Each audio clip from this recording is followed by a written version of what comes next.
I think people spend up to 7 seconds on a website. If they don't get it, they'll move. I'm always like, unless you can tell it within the first 5 seconds on your website, like it's too long. So a lot of it is about getting super clear on your pitch and making sure that pitch is aligned to who your end user is. The biggest safe zone we have in sales is talking about ourselves.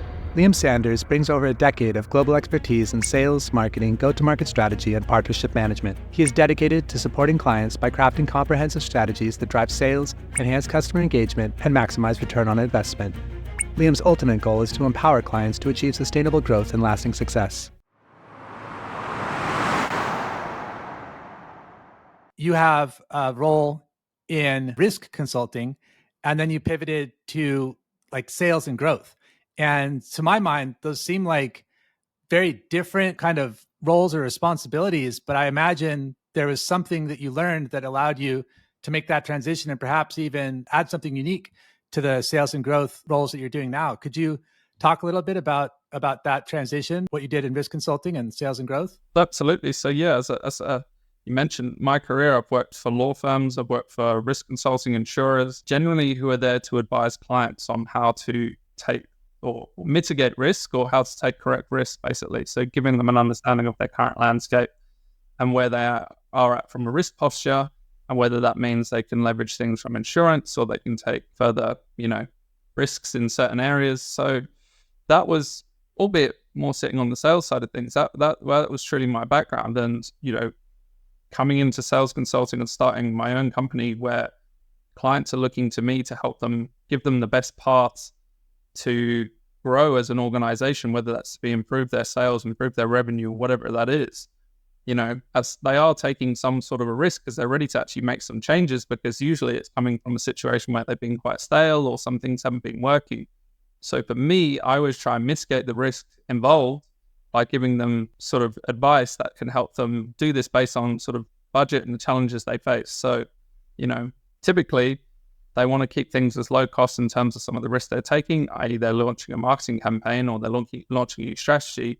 And I try and always manage the risks involved doing that, because I never want to see them be out of pocket or come into some sort of financial trouble. So it has weighed into some of it. And I probably am quite naturally risk conscious as a person, even with my own business and things. So yeah, it probably weighs a lot in what I do. And I try and make sure I'm making sound advice based on the risks involved. Speaking of risk and entrepreneurship, I spoke to a gentleman from your neck of the woods. He's a professor at Cambridge. I believe he was a student there back in the day. And when he graduated, he became England's first traditional search fund, started England's first traditional search fund. And he was like the fifth in the world. Are you familiar with what a search fund is? No. It's kind of like micro private equity, where you get few investors, maybe half dozen or more, to back you to acquire a small to medium sized business. And then from there, you can grow and scale. But he spoke like, he seemed like just a classical, conservative, English gentleman. And he didn't seem like someone who just make like a sharp left and just be like a pioneer in like a new industry. And I told him, like, I'm getting like totally different reading from you. It's, could you explain, like, you seem risk averse. And so why'd you do this? And he like kind of blew my mind. He was like, actually, I thought it was basically being risk averse to do this. Like, I wouldn't put all of my eggs in someone else's basket. I want them in my basket. So like, I'm going to bet on myself, and I'm going to be an acquisition entrepreneur in his case, and I guess a more proper entrepreneur in your case. I was just curious, how do you look at that as far as like managing risk, being an entrepreneur? I think to be an entrepreneur, first and foremost, I think deep down inside, you want to be one. You've got this itch that you want to start something or become something or whatever, launch a business, scale a company. So weighing up the risk versus reward, for years, I always thought it was having a pot of money saved, and then I could go and do it for 2 years if I failed and come back. And look, situations and challenges always come up. So it's never as easy as you imagine. And at some point, you just need to push the button and go, I'm going to do it. Right. So it was in 2022, I actually moved home to my mum's garden room to start my own company, because for me, it was like, I can mitigate the risk. I'm not paying rent, and I'm going to start it with a small amount of money. And then what that meant was I can keep things in savings. So yeah, you do somewhat play it out, but obviously you're still paying out certain expenses and you do sort of suffer at the beginning. So there are ways as an entrepreneur you can mitigate risk. And the thing I'll make on that, a lot of people don't want to give up the lifestyle they have to take on the risk of being an entrepreneur. For me to move home from where I was at in Australia, to move home to a garden room, which is, 6x8, to start a company with my partner and my dog all in this room, it's hard, right? And I had to give up a lifestyle for it. I had to give up a big salary. I had to give up, a lot of things to go and start my own thing. And I think, yes, what I was doing was minimizing the risk to do that, but also I've taken a gamble that, I'm going to get uncomfortable for a bit because I don't want to be in this situation anymore. And I think some entrepreneurs need to realize that, there are ways you can mitigate risk before starting, but you also just need to take a leap of faith, and you probably need to come a bit away from your current lifestyle unless you got a big layer of cash in place to support you. I think if you're not uncomfortable, you're not growing. It's kind of a contradiction where we seek comfort, but that's usually not where we should stay. So you do have a bit of an eclectic career. You also worked as chief revenue officer in cybersecurity. Could you talk a little bit about that? Seems also like a kind of a sharp departure from your role before. Could you talk a little bit about that transition and what you picked up from there?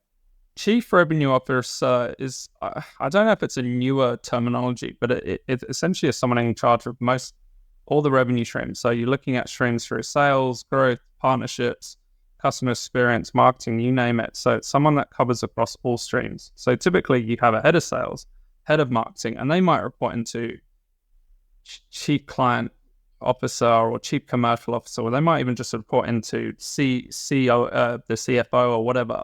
So the CRO is, it's been around for a while, but it's sort of a newer technology that's coming in with more startups. And it's a company I'm working with at the moment where I was there to come in to bring on and help with the sales. But because in my career, I've sat in both sales and marketing teams, and I understand the dynamic challenges between the two where they don't talk to each other enough. And without true alignment, you're actually hindering yourself as a business. I'm sitting in that organization as a CRO, growing their sales, marketing, partnerships, and all the other areas within the organization to help them grow organically because they have an aggressive revenue target for the year. As a CRO, I manage all the different streams of revenue that comes into the organization, growing them to meet this overall target. Because it shouldn't just be on one department, i.e. sales, it should be across everything. You mentioned kind of, I guess, some of the sacrifices that you had to make. I'm sure there were others in starting your own company, betting on yourself. What surprised you about that, working in risk, working in like legal, working as a chief revenue officer in fintech, et cetera? I'm sure you had a plan, probably thought through it a few times, maybe got some outside counsel, but this is life we're talking about. Like, it always surprises us. So could you describe to us kind of how you developed your plan to say, I'm going to start my own company?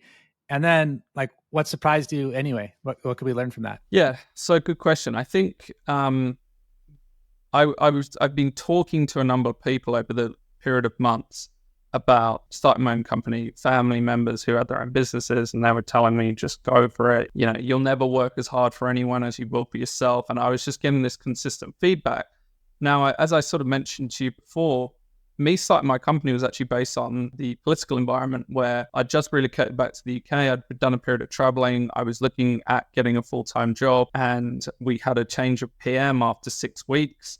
And basically this was in about September, October, and every job I was at said they'd frozen hiring because of the UK pound had dropped against the dollar or whatever it was. So there was political uncertainty in the air, which led to financial uncertainty, which led to a lot of companies I was talking to, the jobs just went overnight. And I remember thinking at this point, I was like, typically a lot of them were saying, we're going to look back at it in January and get back to you. And I was thinking, there's like 3 or 4 months here, I might not have anything to do. So at that point, I was just like, I might try and get things going with a bit of freelancing or a bit of contracting. And so sort of I was influenced by external factors, listening to a lot of sort of guidance from everyone else. And it sort of just was, for me, it was that point I was like, I'm just going to do this. And what I did is I started doing it for a couple of weeks and I got a bit of traction. And then one of the jobs I was talking to came back and put a very attractive offer on the table, much more than what I was wanting for. And I remember looking at that number and just going, it's not even about the money or security anymore. Like I just need to do my own thing. And I think at that point, it gave me that validation. I'm ready to go for this and go ahead with it. So that's probably where my decision making came from. It in terms of what surprised me is, yeah, to that point, you will never truly work for someone as hard as you will for yourself and for someone else. So, I was happily, first week, I think I was working like 7 till 10. I didn't even realize the time going by. Like, I was enjoying it. Everyone loves the startup phase of their company, choosing a logo, a website, all that sort of stuff. So I was truly enjoying it. But yeah, in probably the first few months, you realize how big the task is, and it is that whole backs to the wall. And you're like, because I think one of the hardest things for starting your own company is making that announcement to family and friends who are all like, that's big. Like, are you not wanting a house? Are you not comfortable in your job? Like, and you make that announcement, it's just like this big thing to come out with. And then from there, you're like, well, I don't want to be seen as this failure. I don't want to be seen as this person who never made it. Or, I quit the big job and just couldn't hack it. And, there's all this stigma in your head that's probably not even true. You're just thinking it yourself. So you kind of use that as internal motivation to just be like, I don't want to be, I don't want to have told everyone I've launched my own business and it failed, because that story's, very, very common in market. So that's sort of, what surprised me is like how this drive about nowhere comes within you, and you're sort of battling against all these things to make sure it can be as successful as it can be. Well, I think there's many variables. If I heard from someone that they attempted to scale like K2 or Everest, and a glacier the size of a school bus came whizzing down, and someone in their camp had hypoxia and they had to like carry them down, and so they weren't able to summit, I wouldn't think of them as a failure. I'd think of them as kind of like, larger than life Titan hero who basically put themselves out there and, is very strong. So I think that to some extent, I can relate, by the way, but I think to some extent it is in your head where you don't want to be, I guess, labeled a failure, something permanent, some stain on your legacy, something that limits your options moving forward. I think that it's actually quite the opposite if you're intentional with it. So rather than just be like, I am, more like I learned, I did, and I learned. Kind of like, what do they call it? Like in the job interview, I forgot if it was like the STAR acronym or something, like the situation, something, I forget what it stood for, but you know what I mean? Basically just the framing of it so that there's an element, yes, of storytelling, but also it shows growth, because that ultimately is what happens. I mean, unless you're just sleeping through your whole entrepreneur journey, you are growing. I look back, I'm about a year and change, a year and 1 or 2 months. And when I look back, like probably every 3 months equals like a year of business school. I mean, it's not like, part for part, but there's a lot of stuff that you figure out when you're like in the jungle, trying to survive and thrive. So I think, if you have the interest and the drive, don't even like think about, just focus on what the lessons are. Because I think even if you were to go back to corporate at some point, your job interview would be the most interesting job interview probably of anyone's, because you could talk about a lot of the stuff that they would need. And it's like, I did this, I learned this the hard way. So yeah, I think it's a net positive. Yeah, it definitely, I've learned more here than I probably have in the majority of my career, purely because of the different situations I'm encountering on a day-to-day basis. I spoke to a startup at this morning that had Series C funding, and another digital marketing agency spoke to me this morning. I spoke to an architect office about another problem, and like I'm getting such a variety. And as you said, the challenges that clients face is one thing, and then how to actually run a business, do marketing, set up a website, set up your company, how to pay yourself, taxes, all this sort of stuff is just like completely, you're learning it from the deep end, and no one else is going to do it for you. So unless you have a massive pot to start with, so you sort of just you have to learn as you go is the interesting thing. The other thing I was actually talking to my partner about today, it was like, because I'm sort of a contractor, I only earn when I work. So, albeit, I probably sit behind my desk a lot of the day, unless I'm actually working on a project for a client and billing, I'm not earning. So it changes the whole thing of, when I was in corporate, it was like, I just take meetings and I'll just sort of jump on calls and I'll keep myself somewhat busy and just sort of stay relevant.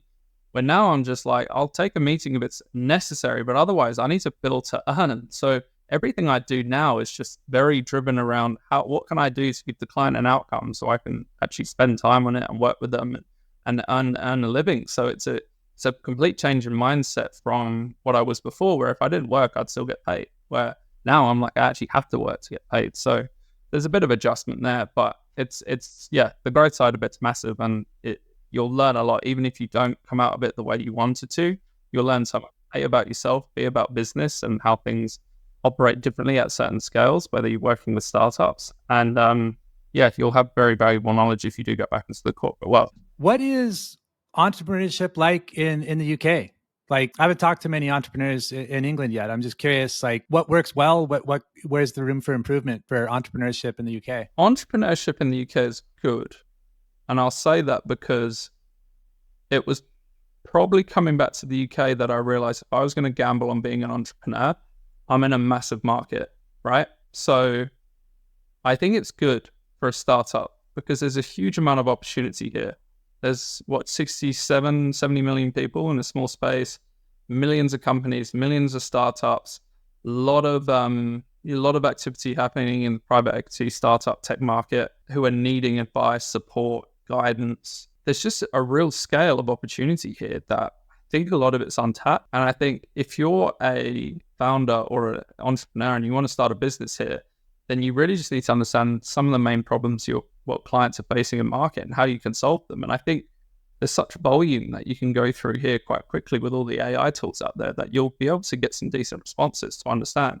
I mean, a lot of the clients I work with, the UK is such an attractive market to them to come to, purely because of the size and the scale. So I think as an entrepreneur here, yes, there's opportunity.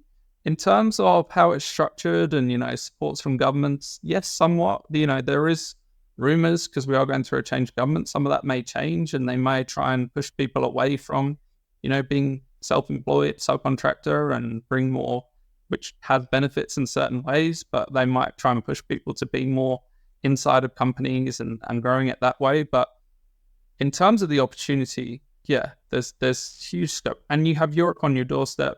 You're quite time zone friendly. So I work with a lot of clients in the US and I work with clients in the Middle East, and I'm only 4 hours either side of them. So you have favorable time zone, great markets on, and you're actually in close proximity to Europe as well, which again is a huge market if you wanted to work there. So yeah, for me, it's a good operating landscape to work from. The only thing I will say is it's a high living cost here. So you do need to get off the ground pretty quickly as an entrepreneur. So there is that sort of factor there. But otherwise, yeah, I'm quite pro being an entrepreneur in the UK. I think there's a lot of scope for people to come in. It's not a market that I would say is on decline, or you're seeing this massive everyone's leaving and there's no money in tech or anything. There's huge money, but you've got to go and find your way in. So yeah, I hadn't thought of the area, but I just looked it up when you mentioned it, and it's roughly half the size of the state of California and almost twice the population.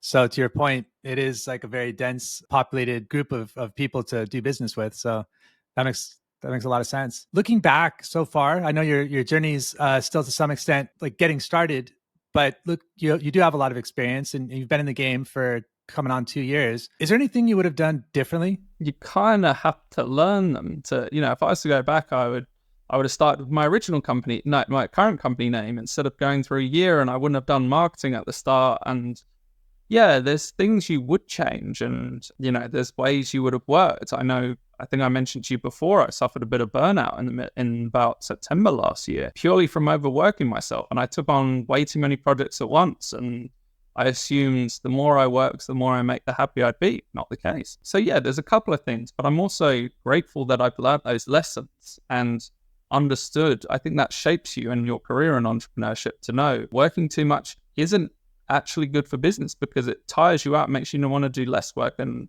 everything's about it. Entrepreneurship's about marathons, right? You got to run a marathon. You're not right. If you keep sprinting all the time, eventually you just burn out. So it's about how you run a marathon.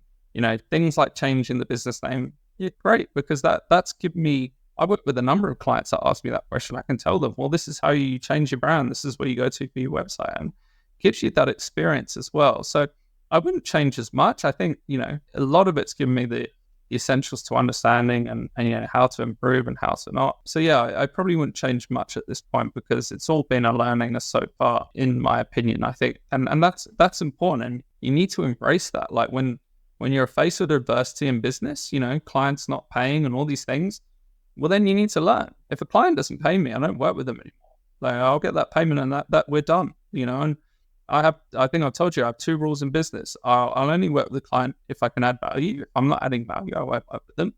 And my second one is if they're, tricky or want drama or hard to work with or, bad payers and they're just causing me unnecessary stress, I don't work with them. They're my 2 rules. And I've always stuck by those rules, no matter how lucrative the client is. And long term, it's given me some better things. So I think, to your point, maybe set some principles up when you're starting off. And yeah, from there, I think set some principles up and we'll go from there. So I'd like to talk a little bit about what you're currently doing, sales and management consultancy. Those seem like kind of different things. I mean, like management consulting, there might be an element of sales in that, but it might be something else. Whereas sales seems to be more like, getting more money in. How do you kind of talk about that, the framing of your company? Yeah. So I guess to put it to your words, it's actually sales management consultancy, which is one word, which is a bit different. So what it truly is me pretty much going in as a management consulting, looking at their sales function. So doing what we call sales strategic work. So my role really is to analyze where they're currently at, what they're currently doing well, what they're not, and usually to come up with a number of recommendations on how they can improve and pivot. So typically in a situation of poor performance, or they've been operating at the same level for a number of years, or they're looking at, increased expansion. My role is to come in and give that bird's eye view, because a lot of organizations are quite head down and sort of sometimes have the blinkers on with what the change is. They'll come out with things like, we just need to call more people, or we need to send more emails. And that's not always the situation, because the operational process in the sales thing might not be set up for them to scale. So my role really is to come in and analyze what they're doing well, what they're not, and sort of help to fix and make some improvements for them to go forward. And a lot of it will just be making tweaks to certain things which they've been doing wrong, messaging the wrong clients, having the wrong KPIs set, having a long sales funnel, which is just not essentially getting the leads through quick enough, targeting, getting leads from one source. And then I work with them on implementing the changes, and then that will effectively help them to scale and grow and hit those targets that they're looking towards doing. Okay. At the risk of putting yourself out of business on a podcast, what's the low-hanging fruit that people could make to improve their sales experience? You mentioned having too long of a funnel or having too much revenue coming from one client alone. But is there, in your experience so far, what would you recommend? The first thing I want to come in and do is find the quickest wins within an organization, right? Because there is usually so much there. So the easiest place to start, and this will put me out of the job, is to reach out to former clients, prospects, opportunities, and to see if they're, because, I think 7% of people are in the market to ready to buy. The other 93 are either browsing or not interested. So someone might have asked you for a proposal 3 months ago, right? At that point, they weren't ready to buy it. But we just leave them and just hope they'll ring us back one day. There's a lot of opportunity and scope within former opportunities, former clients. They may have been better in the past, but they might not like them. Former prospects, to reach back out, usually within sort of an 18-month time frame, and to get in touch with those to say, hey, just wanted to see where you're currently at with everything. Has your business objectives changed over the last 3 to 6 months since we last spoke? I'd love to catch up and have a chat to see where everything's at.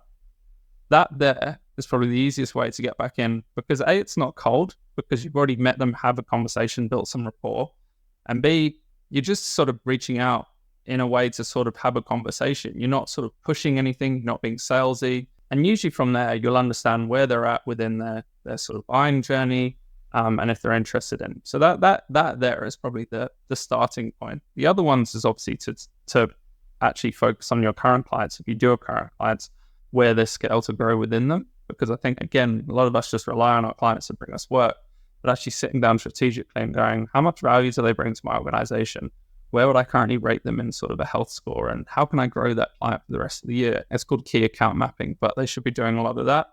And the last thing is just getting really clear on your pitch, because I talk to a lot of businesses all the time and they give me their pitch and I'm like, I've been here for 2 minutes and I still don't understand what you do, right? And I would look at the website, so I sort of know what they do, but I always want them to tell it to me in a sentence. So it's getting super clear on your pitch, because you get a bit in, you sort of speak and listen to your own company language enough. You talk about it as if they're sort of, an employee, but, as a prospective client who doesn't really understand too much about it, I think people spend up to 7 seconds on a website, and if they don't get it, they'll move.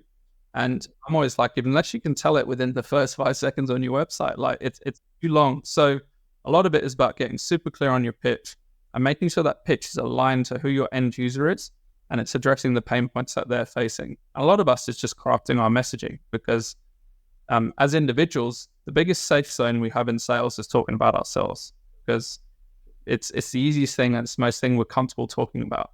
But the client doesn't want to do that. The client wants you to talk about them and understand their problems. So getting our pitch right and making sure it's crafted all around the client and not sort of talking about themselves, it helps to really sort of break through some of these barriers in market, which, as I said, in the UK, there's thousands of competitors that are similar. So it's about how you can stand out within a market like that. Yeah, that's great advice. Thank you for sharing that. And so it seems like there's kind of two main challenges. One is perhaps getting outside counsel to see if your message is landing, but really craft your message in 1 or 2 sentences so people can pick it up in a matter of single-digit seconds. And 2, getting people to that website to begin with. So there's an element of marketing or word of mouth or something that you can get people to see your message at all. Is that how you look at it? Like kind of those 2 tasks? Yeah, look, lead generation and new business development is probably the biggest problem any organization faces, right? Because it's the hardest thing to do, in my opinion, because it's so hard to get out to market when people aren't looking to disrupt and get them, moving. So yeah, that having a very concise message and approach, because you will have such limited time when someone hasn't requested information from you and you're going to them cold, to have a sort of a concise message. And also if you've done a bit of research on that person, industry or target or whoever they are, so you're going in a bit tailored with that, and to make sure they have everything sort of, they need. Yeah, it's super important. So yeah, I would say, yeah, getting super concise on that is going to do you a big favor in the long run. Okay. Yeah, great advice. Is there anything that we didn't touch on that you'd like to leave us with? If there is anyone that listens to these podcasts that is on the fence with entrepreneurship, I think, hopefully to some of my points I've made today, which I'll try and sum up, have a bit of a risk strategy in play.